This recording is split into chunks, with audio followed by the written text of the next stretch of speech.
La fidelidad de Dios es evidente y real con todos sus hijos, tal como lo hemos visto en los estudios anteriores. Sin embargo, cabe preguntar, ¿y la fidelidad de Dios es también real con el resto de la humanidad? Bienvenidos al estudio de hoy. En esta ocasión estaremos hablando sobre el título La fidelidad de Dios nos dio a su Hijo. Recuerden que estamos en el tema general, la fidelidad. Hoy es el año, este es el año de la fidelidad, así que vamos a seguir tratando ese tema. Y quiero que pongamos en contexto la promesa que Dios le dio a Abraham. Recuerden que ya en estudios anteriores hemos hablado de la promesa que Dios le dio a Abraham, o las promesas que Dios le dio a Abraham en Génesis capítulo 12, versículo del 1 al 3. Ahí Dios le da varias promesas al patriarca y entre ellas ya vimos que le da la promesa que le va a dar una tierra, le va a dar también una descendencia numerosa y adicionalmente hay una promesa muy importante que vamos a evaluar el día de hoy. Vamos a leer Génesis 12 del 1 al 3. Pero Jehová había dicho a Abraham: vete de tu tierra y de tu parentela y de la casa de tu padre a la tierra que te mostraré, y haré de ti una nación grande, y te bendeciré y engrandeceré tu nombre, y serás bendición. Bendeciré a los que te bendijeren, y a los que te maldijeren maldeciré, y serán benditas en ti todas las familias de la tierra. Quiero que nos detengamos un momento a pensar en esta última frase. La promesa de Dios fue: serán benditas en ti todas las familias de la tierra. Recordemos, hermanos, que cuando Dios llama a Abraham, Abraham no tenía un nombre, no tenía tampoco descendencia, no tenía tampoco tierra. Y Dios asimismo le dio, lo hizo, le dio el nombre que tiene ahora, que es el padre de la fe, es el patriarca no solo de los cristianos, sino también de otras religiones. Adicionalmente, le dio descendencia, y una descendencia tan numerosa que cuando llegan a constituirse una nación, son aproximadamente 2 millones de personas. Y adicionalmente les dio una tierra, les dio un territorio físico y geográfico donde ellos se instalaron.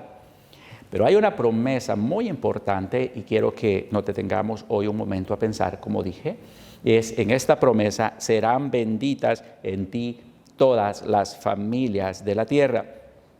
Recordemos, hermanos, que a Jacob, nieto de Abraham, Dios le cambió el nombre y le dio uno nuevo, le llamó Israel.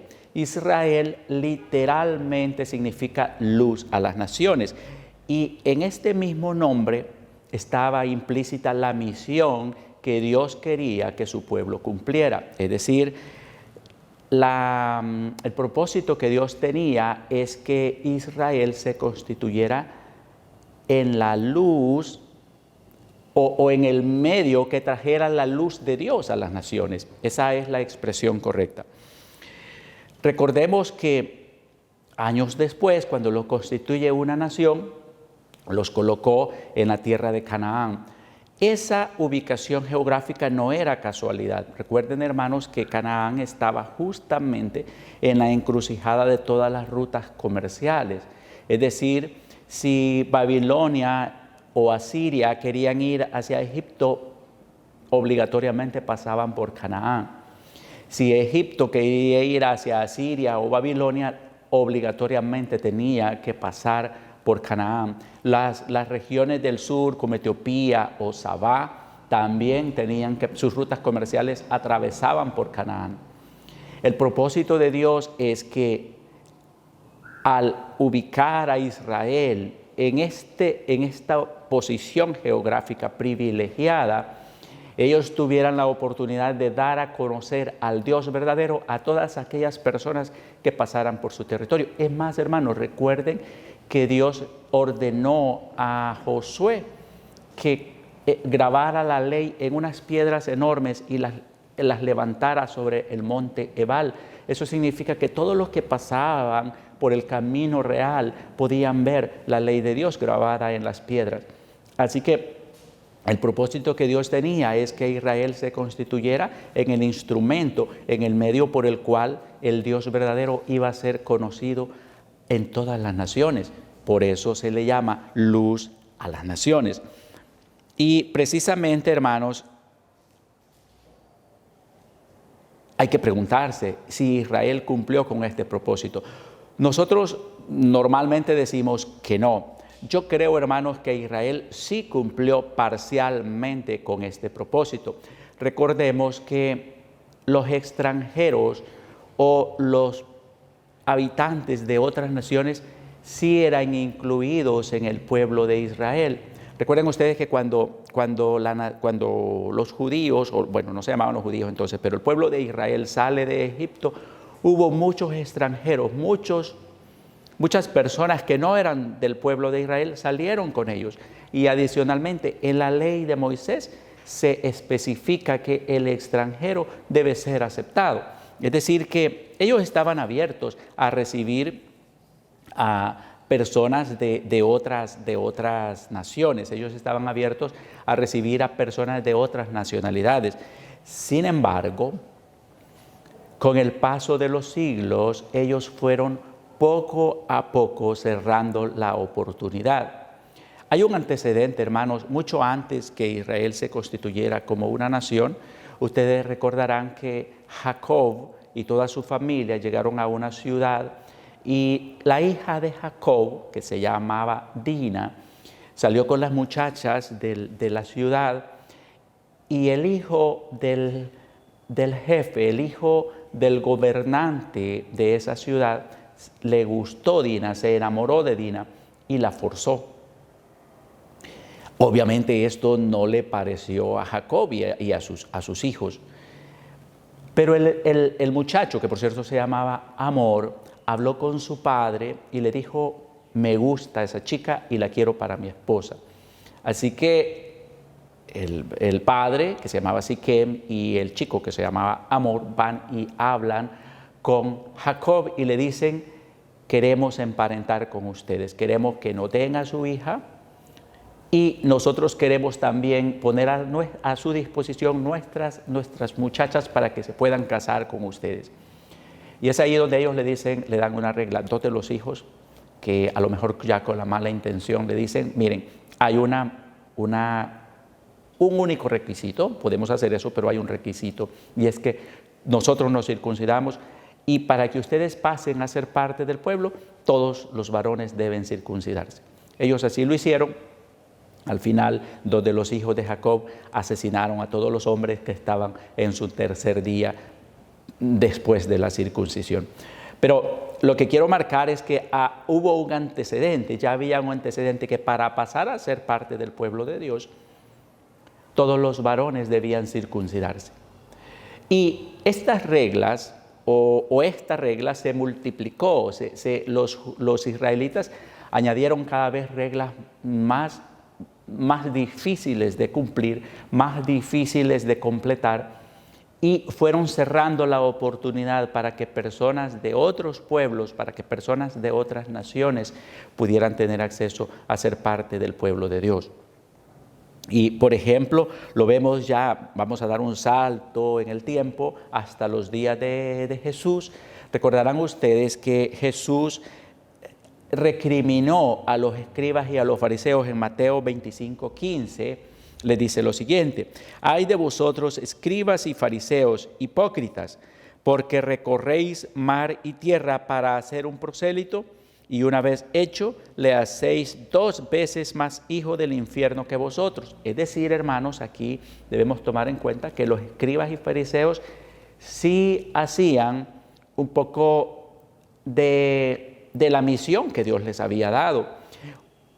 Cabe destacar, voy a explicar qué es un prosélito. Un prosélito era una persona que no era de la nación de Israel, llamémosle como en el ámbito cristiano nosotros les llamamos, era un gentil que había decidido pasar a ser parte del pueblo de Dios, que había decidido no solo abrazar al Dios de los judíos, al Dios verdadero, sino que también había decidido adoptar las reglas, las normas, las costumbres de los judíos.